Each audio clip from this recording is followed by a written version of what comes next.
नौकरानी एक घर के लिए कितनी जरूरी होती है, आइए देखते हैं। अरे बहू, ये देख, सारा साबुन बर्तन में रह गया। ये नौकरानी कोई काम नहीं करती, गंदा काम करके चली जाती है और ढेर सारा पैसा ले जाती है। अरे मम्मी जी, उसने तो साफ किया ही था। मेरे ही हाथ से इस ग्लास में सर्फ गिर गया था। अरे बस कर झूठी, उसे बचाने के लिए सारी जुगत लगा ले, लेकिन मैं तो इसे निकाल कर ही रहूंगी। हमारे जमाने में ना कोई नौकरानी थी और ना ही ये चिकने बर्तन। चूल्हे के जले बर्तनों को राख रगड़ कर साफ किया करती थी मैं। अरे माँ जी, मैं कहाँ बचा रही हूँ उसे। और वैसे भी आजकल नौकरानी जरूरत नहीं, स्टेटस सिंबल बन गया है। अब आप बताओ, मैं मुन्ना को नीचे घुमाने ले जाऊं तो लोगों से क्या बोलूं? झाड़ू पोछा खुद लगा रही हूँ। लोग सीधा यही पूछते हैं कि कौन सी नौकरानी काम कर रही है तेरे घर पर। अरे बस कर, ये भी कोई बात होती है? मम्मी जी, आप नहीं समझेंगी। शाम को नौकरानी घर आकर काम कर ही रही होती है कि सास को कहती है, माँ जी एक बात बोलूं, बुरा न मानना। अरे वैसे तो मुझे तेरी शक्ल ही पसंद नहीं है, बात क्या खाक पसंद आएगी। अरे माँ जी, सुन तो लीजिए क्या कह रही है। तो मैंने कौन सा उसका मुंह पकड़ लिया है? अरे माँ जी, वो लाल साड़ी पहनती हो ना पहना करो।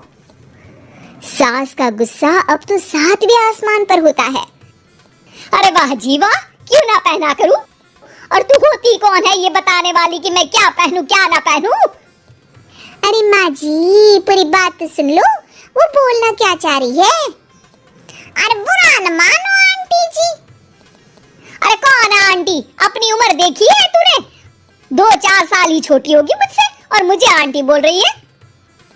बहू सर पर हाथ रख लेती है। अरे अच्छी खासी उम्र दराज हो और आंटी ना बोलूं? मैं तुम्हारी बहू से भी 4 साल छोटी हूँ। क्यों दीदी? बोलती भी क्या, एक तरफ सास यानी पति की माँ, तो दूसरी तरफ नौकरानी जिसके बिना घर का काम नहीं चल सकता।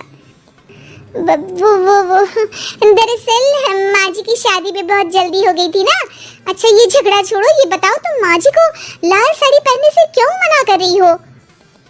वो ना, इनकी उम्र की सारी औरतें सोसाइटी में इनके लिए बात करती हैं कि तुम्हारी सास बुढ़ी घोड़ी लाल लगाम है। बहू को ये सुनकर गुस्सा आ जाता है। अरे वाह वाह, कौन बोलता है जी? खुद क्या है यहाँ की औरतें? बाल सफेद लेकिन टाइट जींस और कोई कुछ भी पहने। अरे पहनना हमारा निजी हक है, किसी को कुछ हक नहीं बनता कि वो मेरी सास के लिए कुछ बोले।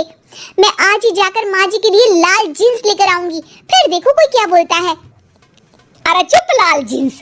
अरे सुन नौकरानी के बच्ची, जाकर बोल दे उन लोगों से कि उन लोगों की तरह मैं उड़ती नहीं फिरती हूँ घर बार छोड़कर। अपने बच्चों और नाती पोतों में मन लगाती हूँ, ना कि सारा दिन ताश के पत्तों में आंख गड़ाकर 3 पत्ती खेलूं। नौकरानी वहां से चली जाती है। वैसे बहू, नौकरानी के क्या फायदे हैं ये तो पता नहीं, लेकिन सबसे अच्छा तो ये कि पता चल जाता है कि कौन किसके लिए क्या बोल रहा है। सोसाइटी में तेरा नौकरानी रखने का इरादा बिल्कुल ठीक था। अगले दिन उन लोगों के घर की बेल बजती है। बहू दरवाजा खोलती है कि सामने कुछ औरतें खड़ी होती हैं। अरे बहू, कहाँ है तेरी सास? बुला जरा। अरे बहन जी, आप सारी एक साथ आइए आइए, कैसे आना हुआ? अरे 3 पत्ते खेलने आई हैं, क्यों खेलोगी? क्यों नहीं, वैसे भी बड़े दिन हो गए, एंटरटेनमेंट हुआ नहीं। बहू जा जाकर पकोड़े तो बना ला। अरे बस करिए, आगे कुछ पीछे कुछ। वैसे तो कहती है कि परिवार पर ध्यान देती है, हमारी तरह 3 पत्तियां नहीं खेलती। हमने कौन सा परिवार छोड़ दिया? सास सक पका जाती है। अब ये किसने कहा? मैं तो कहती हूँ कि मैं भी थोड़ा बाहर निकलूं। आपने ही तो कमला नौकरानी से ये सारी बात की थी। सास और बहू को अब सारी कहानी समझ आ जाती है कि सोसाइटी की औरतें क्यों भड़क रही हैं। माफ करिए आंटी, मैं छोटी हूँ लेकिन फिर भी पहले तो आप लोगों ने माँ की लाल साड़ी का मजाक उड़ाया था ना।